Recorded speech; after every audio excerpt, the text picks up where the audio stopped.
ஆனால் இந்த மேலே போட்டிருக்க ஸ்விஃப்ட் டிசைர் 2011 2 ஓனர் வண்டினே. பெட்ரோலு பியூர் பெட்ரோலு 1.10 ஓடி இருக்குது. இன்ஜின் ஏசி எல்லாமே நல்லா இருக்கும்னே. பாடி லைனில் 4 டோர்லேயுமே இந்த சின்ன சின்ன ஸ்க்ராச்சஸ் இருக்குது. மற்றபடி வேறு எந்த அடிபாடு ரீப்ளேஸ்மெண்ட்டும் கிடையாது. 4 டயர் புது டயர் போட்டிருக்காங்க. வண்டி இன்ஜினு ஏசி எல்லாமே நல்லாயிருக்கும். வண்டி வெரி ஃபைனில் 1.95 தான் நடக்கும்னே. அதுக்கு கீழே ஆகாது. வண்டிக்கு சென்னையில் கேகே நகரில் பார்க்கணும். யாருக்கு ஐடியா இருந்தால் மட்டும் கால் பண்ணுங்கண்ணே. 1.95 தான் நடக்கும். ஆனால் இந்த மேலே போட்டிருக்க ஸ்விஃப்ட் டிசைர் 2011 2 ஓனர் வண்டினே. பெட்ரோலு பியூர் பெட்ரோலு 1.10 ஓடி இருக்குது. இன்ஜின் ஏசி எல்லாமே நல்லா இருக்கும்னே. பாடி லைனில் 4 டோர்லேயுமே இந்த சின்ன சின்ன ஸ்க்ராச்சஸ் இருக்குது. மற்றபடி வேறு எந்த அடிபாடு ரீப்ளேஸ்மெண்ட்டும் கிடையாது. 4 டயர் புது டயர் போட்டிருக்காங்க. வண்டி இன்ஜினு ஏசி எல்லாமே நல்லாயிருக்கும்.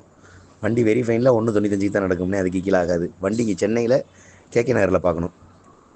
யாருக்கு ஐடியா இருந்தால் மட்டும் கால் பண்ணுங்கண்ணே. 1.95 தான் நடக்கும்.